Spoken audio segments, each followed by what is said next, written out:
I was trained in the 80s and in the pharmacy department.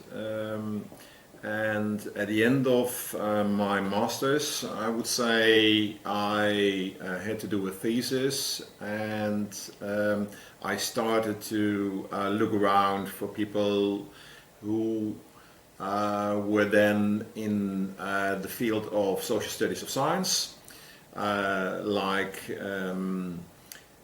the Ari Wip, for instance, and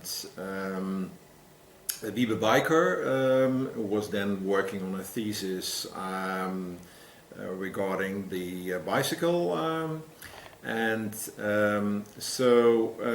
I really got interested in the social environment of pharmaceuticals, because I got fed up with working in the lab, because I combined pharmacy and molecular biology, and yes, it was interesting, but I had other questions, like for instance about the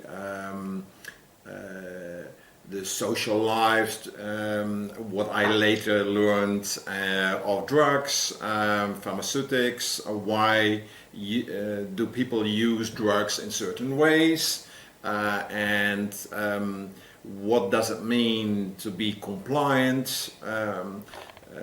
The question that was surprising me is that the people working in the pharmacists and the doctors, they really believe that what they prescribed and what they dispensed, and so what patients would take home, that they would take it. And initially I thought the same. I mean, what would your other? It's like, you know, if it's dispensed and you give it to the patient, of course they will take it. But it really came as a surprise in the mid 80s to me that during a conference, pharmacists started complaining about non-compliance, and that's interesting. Why should people not comply? There are, what also struck me is there are a number of ways people not comply with a certain regimen for drugs, and so this really bogged my mind, and I decided to move from the field of pharmacy, molecular biology, to social studies of science. And of course you can't do this immediately, but I was lucky because there was a new line of thinking within the social studies of science, is that we need people with a kind of tabula rasa, people who have never studied philosophy or social sciences, and we want to invite them for PhDs, because so they are not biased and they have to learn from scratch. And that was around the time that laboratory life was already published in the late 70s, but it was Latour, Woolgar that were making their names, especially in the Netherlands. The Netherlands, in one way or the other, had a very strong basis in this field of social science, social studies of science, with people like Bijker, but also Oudshoorn. Nelly, she was then finishing her PhD and on the hormones, and it all was circulating around. It was quite a fascinating time. And so the constructionism was the new word in town, and you really felt enthusiastic about the idea of joining the constructionist group in Maastricht, and I did. So I started in the late 1989 with my PhD, and I didn't understand a clue. I hadn't a clue about what was happening there, because they were talking in a kind of foreign language for me, because I came straight from the lab. And so I started reading, as everybody does. So I really struggled my way through all the philosophical books and social studies of science articles, etc. But it was exciting.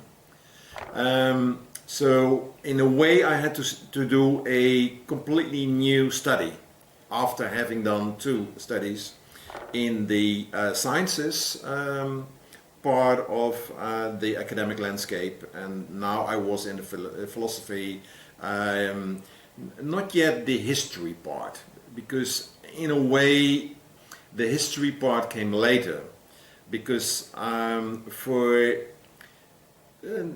the larger part of the social studies of science people, history didn't matter. I mean, it was nice to have these case histories, case studies, but they weren't trained in history at all.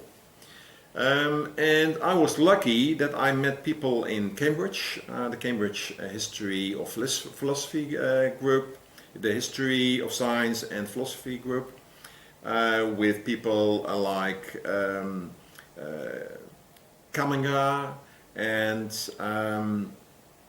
others there, and they really learned me to do straightforward archival research. And that's something you really have to learn.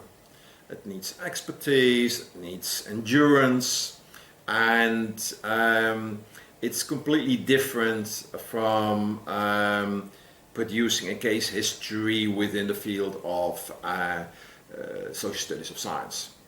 And I succeeded in fusing this history of science approach with the social studies of science approach.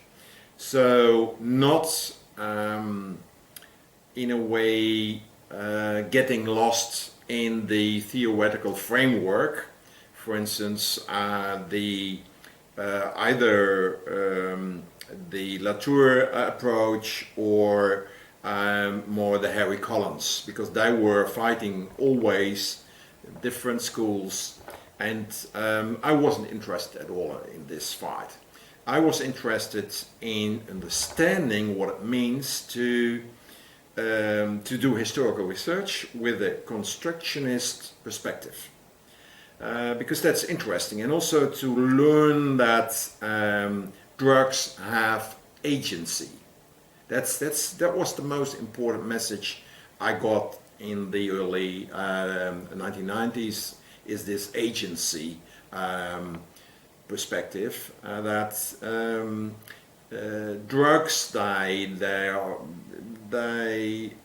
in a way are developed in laboratories as part of scientific fundamental research, and then if they are lucky, they get out in the world, and you have the constant interaction, co-construction between the drug, the disease, and the people handling the drugs and handling the diseases.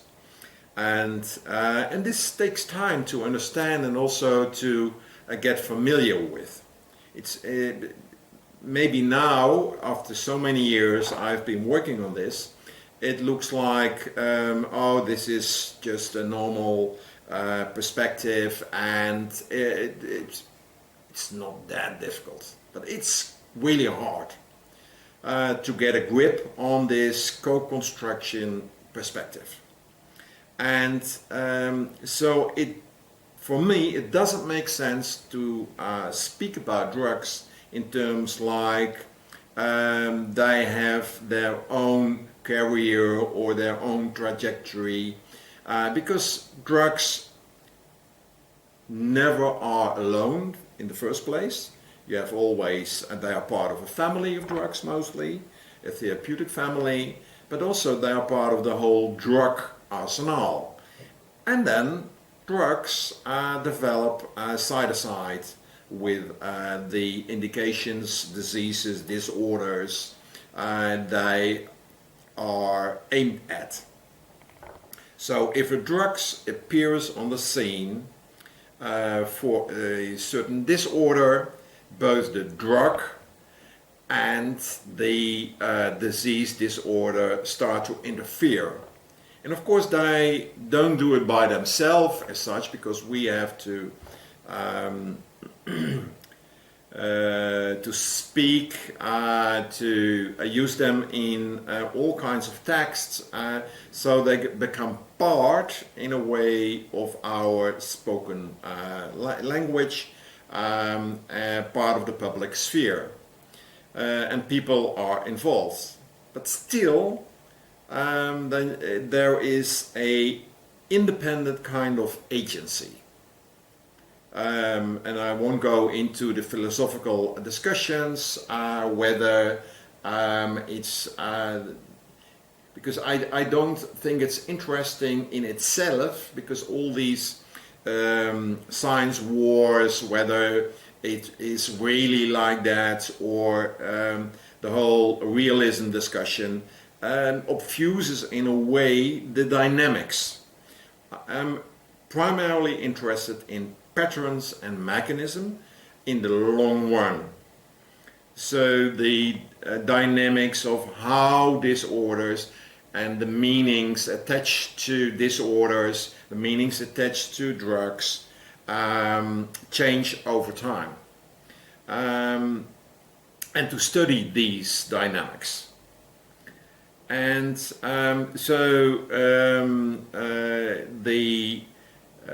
then you can combine, in a way, what I at the moment do is the idea of the trajectory of drugs. The drug cycle is a particular, I would say, translation of this trajectory thing, but it also has some theoretical problems, because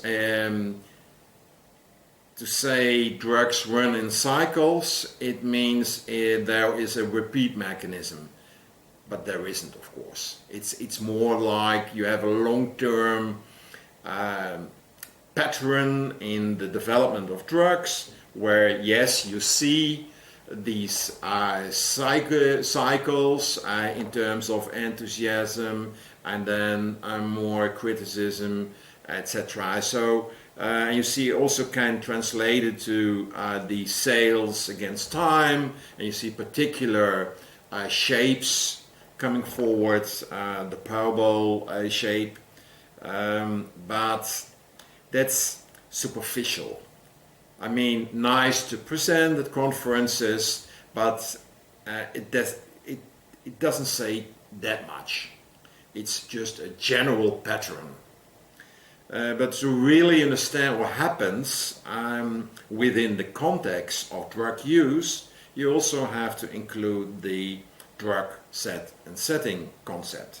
So not in the literally sense of how Zeenberg in the 70s proposed this concept of drug set and setting, but in a more loose way.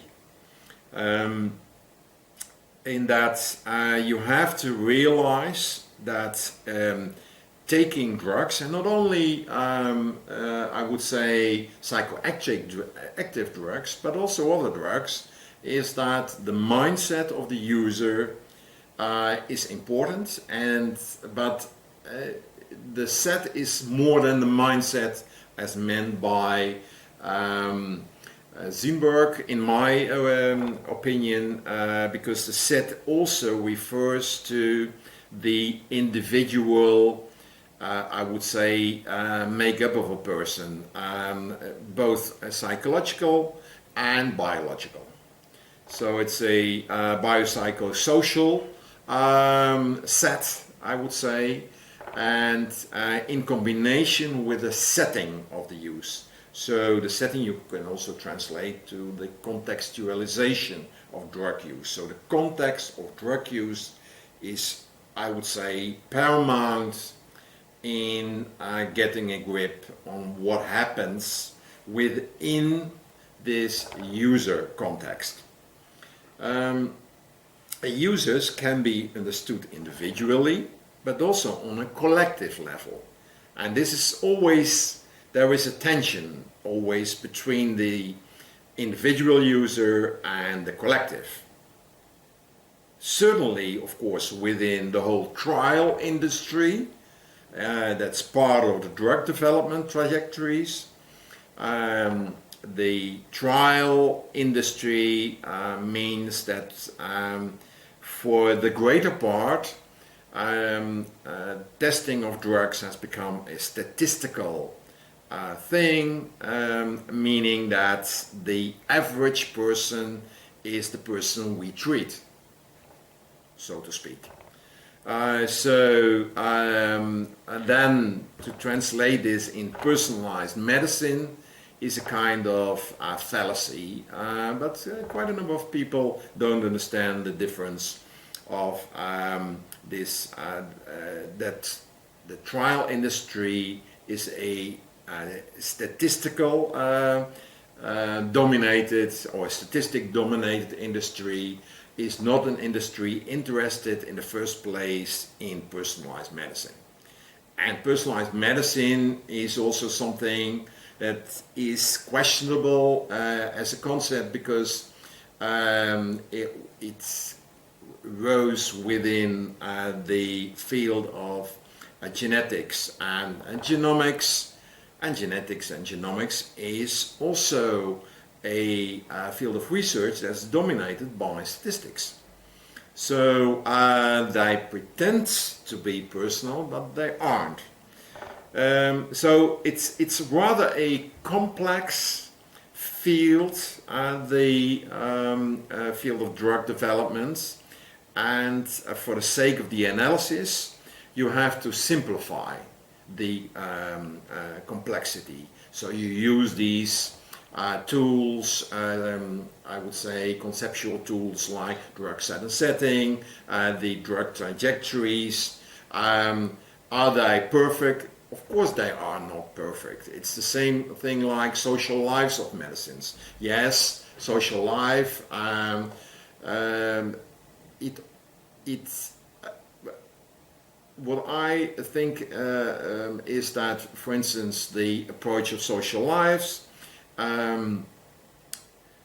does not take on board the whole issue of agency in that way that the constructionists do. So social lives of medicines, great, but then you have to add other concepts to really understand what's happening with within the user context of a certain drug, and a drug being used within the medical context, and of course you have the non-medical context. And people who don't understand the what I call the communicating vessels between medical and non-medical use, they can't understand phenomena like the opioid crisis, because you really need to understand that there is no clear-cut difference between medical and non-medical use.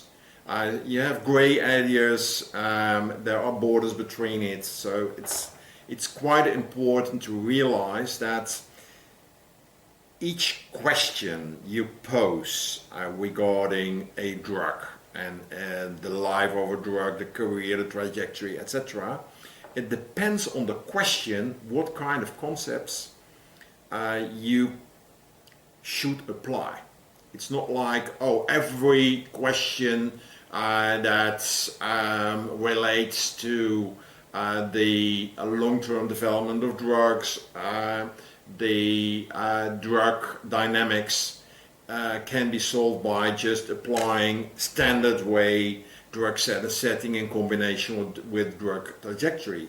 So that's what I sometimes see. People just adhere to a certain approach regardless of the research question. And I don't think that's smart. What I like, for instance, about the social lives of medicines approach that started with Van der Geest in the Netherlands is this whole idea of the interaction between, and I mean the social interaction between the person who prescribes a drug, the doctor, and the patient. So that's the so in the consulting room, this particular moment, I would say, an anthropological encounter between the doctor and the patient. That means that they both try to understand and also to make meanings within that setting, attach meanings to this act of prescribing and also being prescribed. And this is something that the I would say within the constructionist perspective has less been studied. So that's why I really appreciate the anthropological approach. And you could say, yeah, within the constructionist perspective, you have the more ethnographic way of dealing with these issues. But at the same time, speaking about the act of giving, and in a way, this interrelationship between the doctor and the patients, between the patient and the pharmacist, between the patient and the relatives, is something that's not yet really understood fully. How this is being part of trajectories of drugs. Yes, it has been studied, but it should be studied even more and more intense.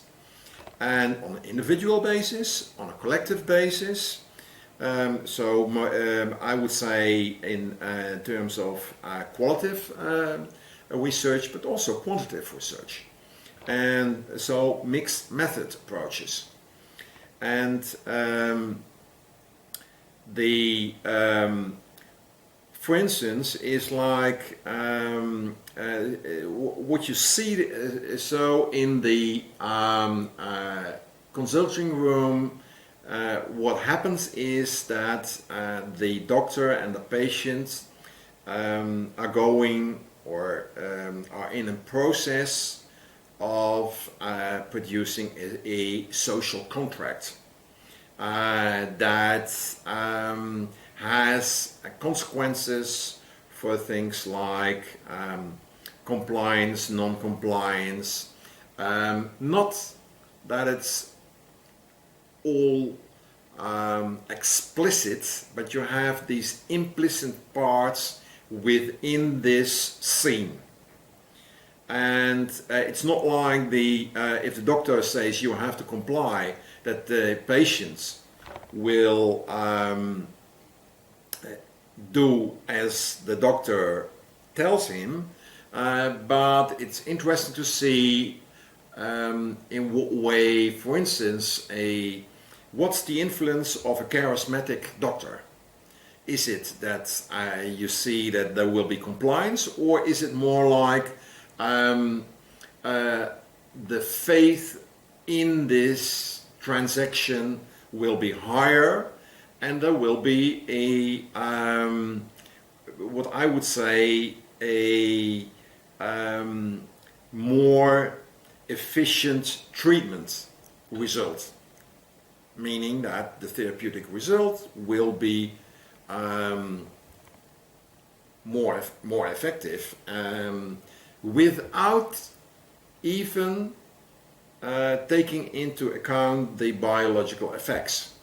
So in this context, the placebo and nocebo effects are also constructed. And this is something also understudied, and we are getting a little glimpse of. And this is interesting, certainly. So one of the questions you also transmitted to me is that it's about what is the role of faith, and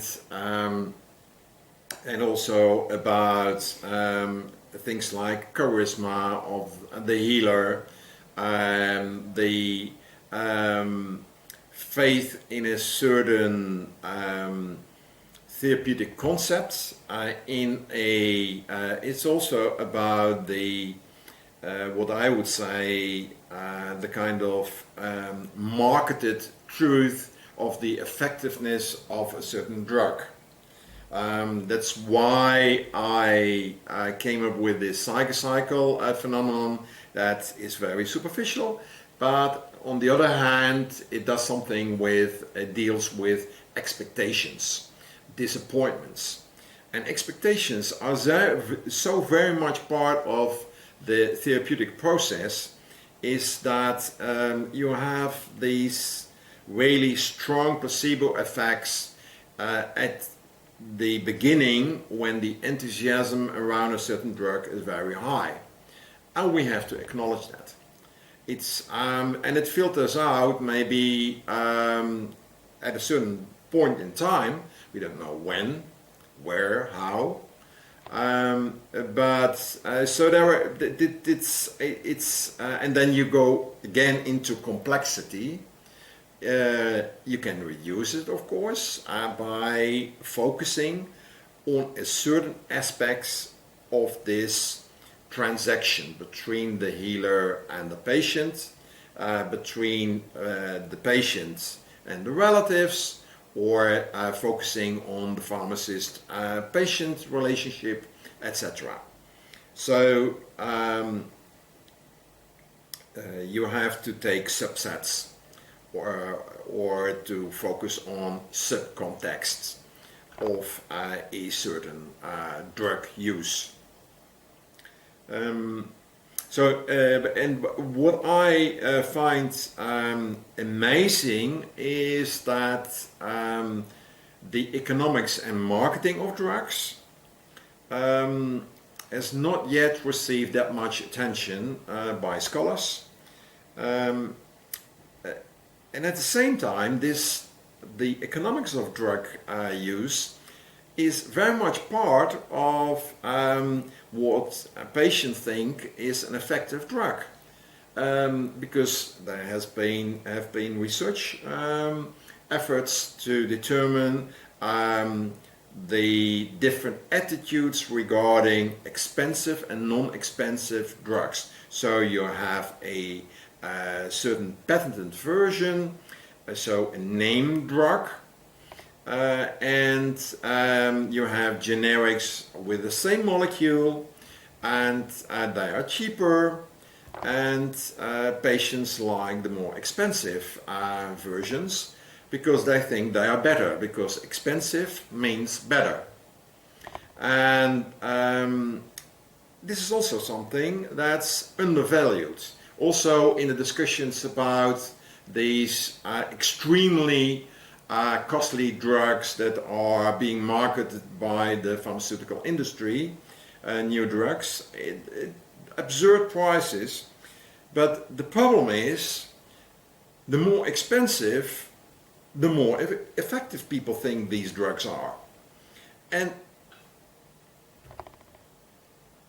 then what you also see is that the psychology of taking expensive drugs interferes with the biological effects of the drugs.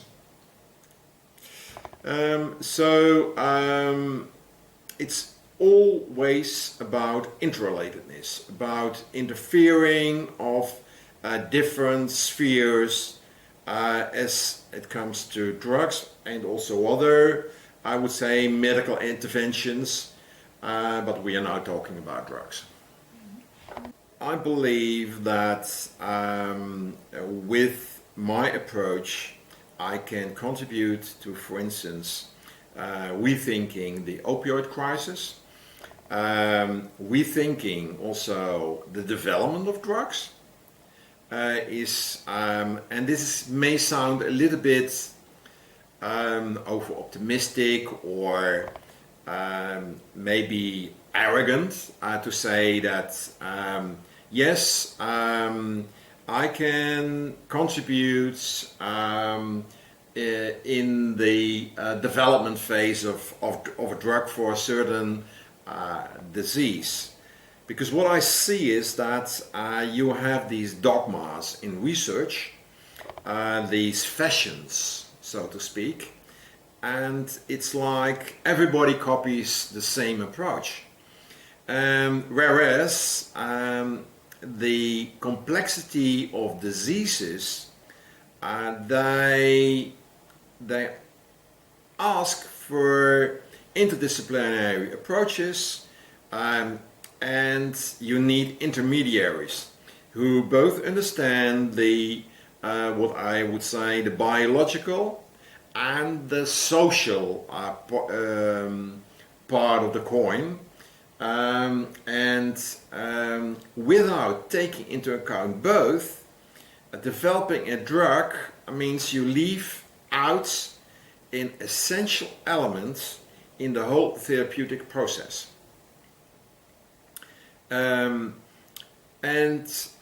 Dogmas are there to deconstruct, and by deconstructing the dogmas, then you can offer alternatives.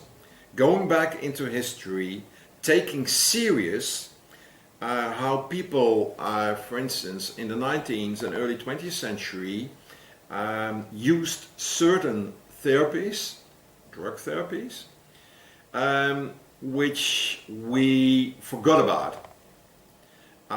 Taking serious attitudes. For instance, there are certain molecules, and a very nice example is, of course, the oxycodone case study. We all know that the Purdue Pharma took advantage of the slow release oxycodone, so the OxyContin preparation, but because we have a certain amnesia in the medical field, meaning that we forget about old drugs that we emerge. So oxycodone in the 30s, there was a lot of experience also with the habit-forming qualities of oxycodone, also the need for monitoring, for how you could control the addictive properties, and because we don't take serious these reports because we think, oh gosh, it is the 30s or the 20s, and it's problematic because these people were no morons, but we have to take them serious, also about natural drug components that have gone into, I would say that we forgot about it, literally gone into oblivion, and we could try to understand why we lost them from our drug arsenal, and maybe provide us new inroads to innovation in drug development. Addiction is not per se what we see when we speak about habit formation with prescription drugs, because that's the particular thing about prescription drugs. It can be a chronic process. For instance, if you get refills regularly, there won't be there is not an immediate problem with the disruption of your social life. So the moment you have to start to buy drugs on the illegal markets outside of the medical sphere, outside of the prescription context, it all changes. So you have the same molecule, but it's more disruptive if you need it, so you are dependent on the drug, but there is no refill. And you have to go somewhere out there to buy it or to steal it. So it's quite a different thing, and in certain cases it does not make sense to speak about addiction to prescription drugs. Yes, it makes sense that there is a habit-forming quality to a prescription drug, and I think also one of the problems of tackling the opioid crisis is that there is a disconnect between, on the one hand, you have the harm reduction, addiction treatments, focusing on the non-medical use, and on the other hand, we see problems with regard to habit formation. Same molecules, oxycodone is a very nice example within the non-medical sphere.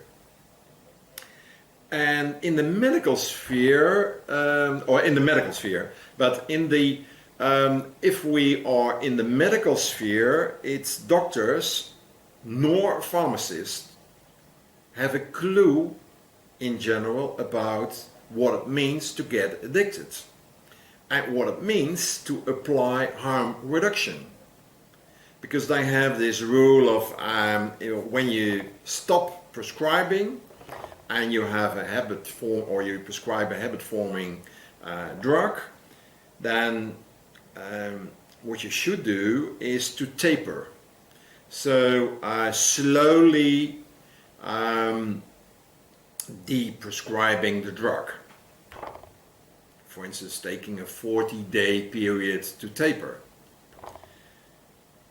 But to think then that each patient will have no further urge to use the drug after 40 days is a misunderstanding of the whole concept of addiction, etc. And it disregards the need of expertise on or expertise regarding substitution therapy. So and that really worries me. So it's rather odd that the gatekeepers of opiates in general, in the medical sphere, the doctors and the pharmacists, have only little expertise knowledge about addiction and harm reduction and substitution therapies. And that amazes me. So that's what I find most shocking about the opioid epidemic in general, and also about the fact that, for instance, in the United States, you have now these emergency packages with naloxone to treat overdoses. and in itself, there are no clean antagonists. There's always a agonistic effect. So you should be aware of that. It's not like, yes, this is the wonder drug. There are no wonder drugs. That's also something I am always surprised about, is the what I would say the holy belief in miracle drugs, in the magic bullets, in wonder drugs. We hope that they are there to provide us the fountain of youth, but of course it's a complete misconception of the complexity both of the body and the interaction between the drug and the body. But still, we like to believe in wonder drugs, and once in a, there's always a moment in time, every 2 times in a decade, or sometimes even more frequent. Depends a little bit on the pressure in the system. That to leave out the pressure of what I would say oversold promises, etc. We then will go in procession, like a Catholic procession, and praying to the Lord for this new wonder drug. Whether it's Prozac or another drug that comes along the line. And then, of course, you always have this disappointment, and the whole cycle starts again. But these processions, so collective hysteria about a new drug, is a repeat phenomenon in history. And that's interesting. And I always explain it with this valve in the... So you let out the pressure from the medical system, and then things calm down, and we are waiting for the next procession. Because we are, in the long run, always disappointed about the fact that eternal life is something that's further away than we always thought. And that our lifestyles always interfere with our longing for the eternal life. The idea came from, of course, the hype cycle phenomenon, the Gardner cycle, etc., from the field of economics and sociology. And it's also about the Kondratiev cycle, and interesting to see what kind of repeat mechanisms are there in the lives, the careers of drugs. And as I already remarked, is that of course talking about careers, biographies, is the danger that you underestimate the influence of contingency. Because it's the moment you start talking about repeat mechanisms, then you run the risk of taking this on board as a fact. And of course that isn't the case. But on the other hand, it shows you certain patterns in and economic patterns in the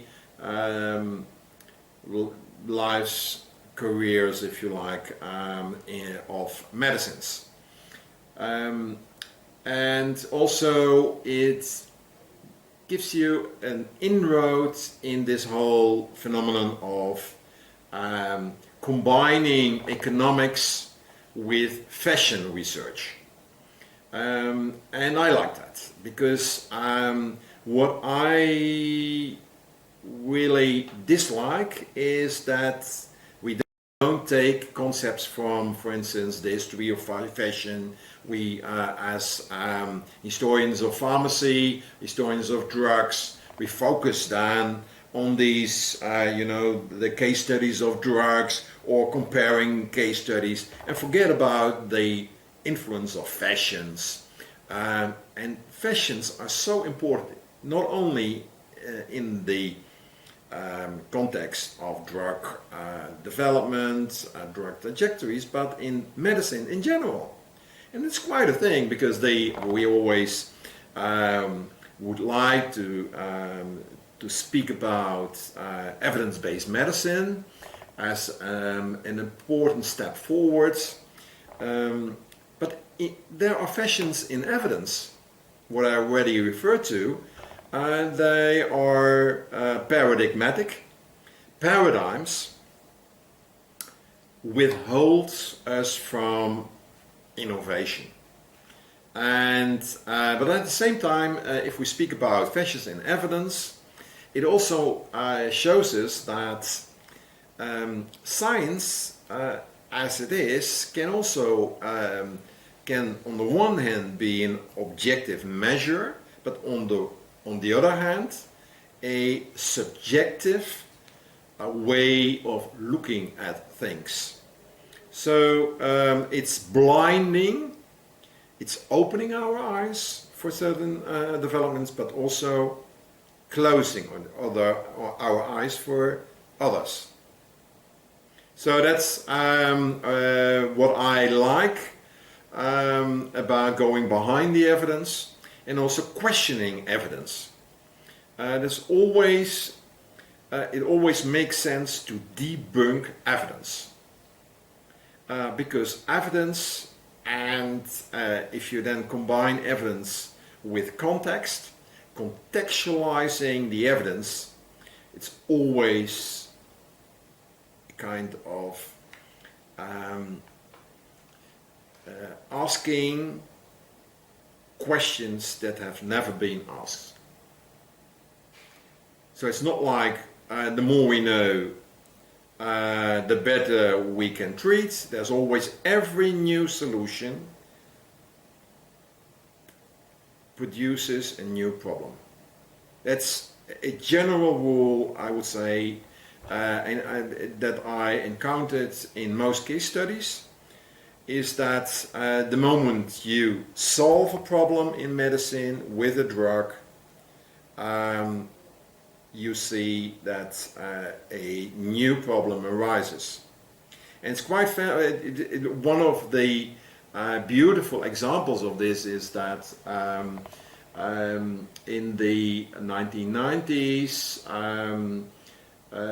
there was the development of a new generation of biologicals for the treatment of rheumatism. And rheuma, up to that time, so in the 80s, it was the corticosteroids that were used in combination with the NSAIDs, the NSAIDs, and when you went in the consulting room, you had wheelchairs, people with sticks, etc. And with the arrival of the biologicals, they disappeared.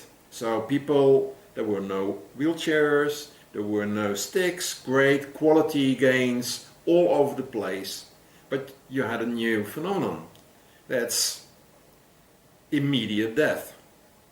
So as of a sudden, whereas in the field of rheumatology, it was like you had these chronic therapies, and of course people were poisoned in the end with all these quite strong medicines, whether it's the steroids or in combination with the NSAIDs, but it was never a kind of immediate risk of death. With the biologicals, there was. And it changed the conversation in the consulting room. It was about, am I going to take that risk? I am in the 30s, I have this really problematic early form of rheumatism, I want children, am I going to take the biologicals that will really improve my quality of life? But what about my if I am the husband or the wife, and that means that I will leave the other with the children, and it's not an easy decision. So the ethical discussions, the morality in the discourse changed overnight with this new generation of drugs.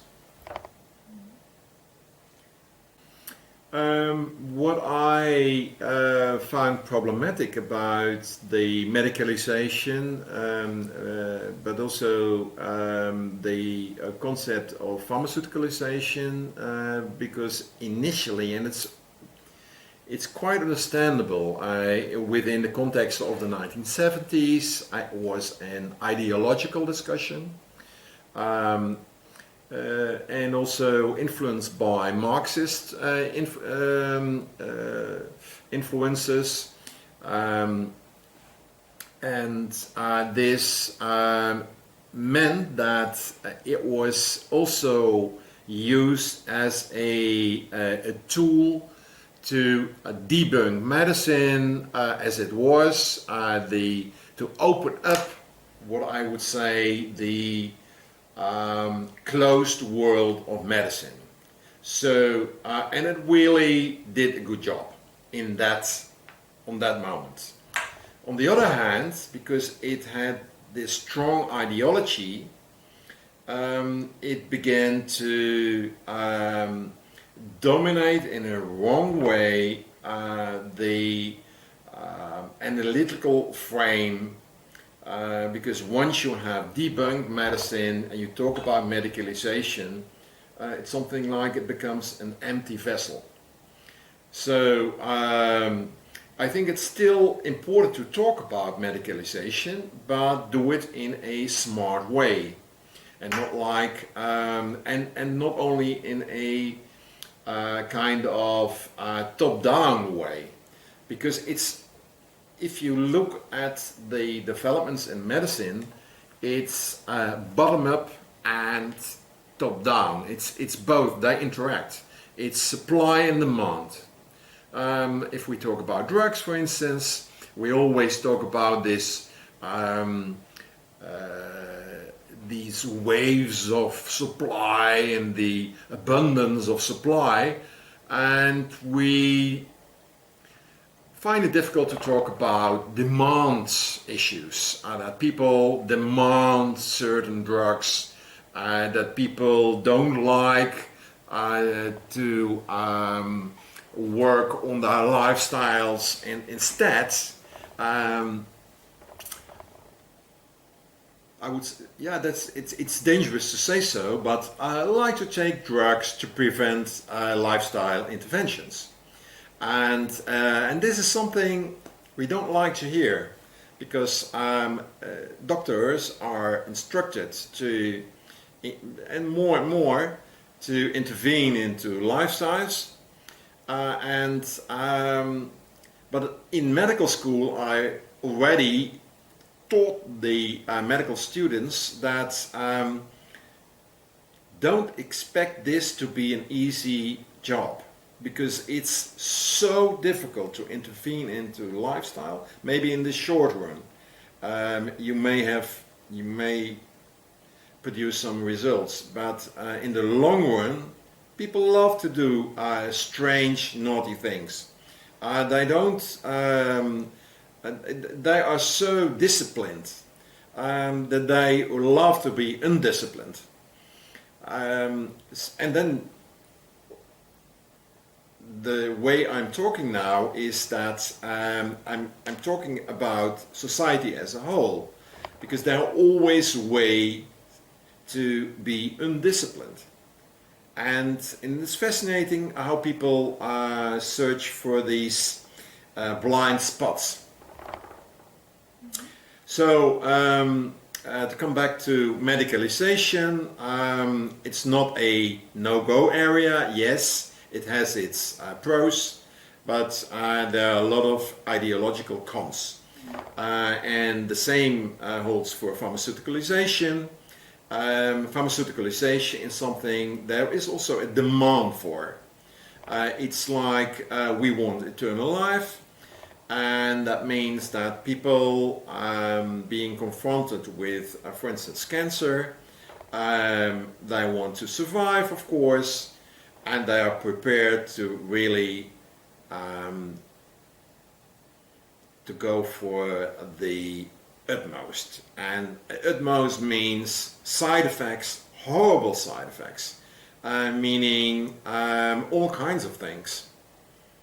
So interviewing people taking these new generations of wonder drugs, so-called wonder drugs, that can prolong life for instance, 2, 3, 4 years, having skin cancer, having lung cancer. It's sensational, but on the other hand, all kinds of new questions are raised within families, because they prepare for funerals 3, 4, 6 times. It's burden for a family to be confronted with that. So it's quite a thing. The pharmaceuticalization also raises moral issues that are not in the first place only kind of pharmaceuticalization is the result of the marketing campaigns, the push of the pharmaceutical industry. Yes, they want to sell drugs, and they do it in all kinds of terrible ways. But it's also about demand, because I want to be healthy. I want to have eternal life. Yeah, what we actually see is that there is quite a disparity between, on the one hand, the public discourse in the news media about certain drugs. Whether it's the benzos or the SSRIs, so the Valium Librium family, or the Prozac and Seroxat family, that we have studied this and also quantitatively, and what comes out of it is that regardless the negative news in the consulting room, people are trying to look for solutions for their everyday problems. So then we are talking about anxiety, about stress, about depressive moods, so mood swings, literally. So quite, and we can talk about or call them everyday problems, but still they are annoying, and they can be bothering, and they can be a burden. So the doctor and the patient are searching for whatever solution there is at hand. And yes, we would like to, in principle, the idea of doing it in a natural way, but and go to the therapist, talk about it. But what we literally see is, in practice, is that regardless all kinds of drug scandals, the consumption of the drugs never halted, because regardless the popularity of psychotherapy, the drugs continued to be taken. There are more restrictive periods, you could say, but we have, even in these periods, we have control or checks on the statistics, so the epidemiological data of what drugs were consumed and what amounts in certain periods. And we couldn't see that much effect of the, what I call the negative public discourse about addiction, about habit forming. Yes, the 80s was a dark period regarding the public sentiment towards the benzoids. But people continue to use, and unfortunately, just the moment that maybe we would see an effect, we got a new generation of drugs that could help people, certainly people with all kinds of anxieties, the SSRI. So that is, and it's kind of, it's not. It's also funny to see is how, because the SSRIs are acknowledged as antidepressants, but in reality, they were also a replacement for the benzos that were never meant to be used in states of depression. So what we see is that the greater part of the prescriptions for the SSRIs were for anxiety-related problems in the consulting room, because it's stress and anxiety is, I would say, from the 19th century. It's a problem we have to deal with, and people want to take drugs for it. So yes, public discourses, and so what people say they do and what people really do, there is an enormous disparity in all contexts. So what the doctor says he prescribes or she prescribes, and what the patient says he does or he in reality he will do, or the pharmacist or any other person involved within the medical context, is a different thing. And the last question is, why did LSD not gain the same status as chlorpromazine or rezapine, which were being studied at the same time, actually? What do you think about it? I don't agree with the claim that it never received the same status. It's the or acquired the same status. LSD as compared to rezapine and chlorpromazine, because at that moment, so yes, looking back, you would say yes, we talk about chlorpromazine and rezapine as starting the psychopharmacological revolution, whereas in reality, in the 50s already, LSD prepared the way for new interventions in the brain, and I mean pharmaceutical interventions in the brain. So psychopharmacology started in the 1950s, and also and LSD paved the way not only for the public acceptance but also for the laboratory experiments, laboratory models. And the status of LSD was more, I would say, well known and an icon within the public sphere, and it has been forgotten. Because if you do research into the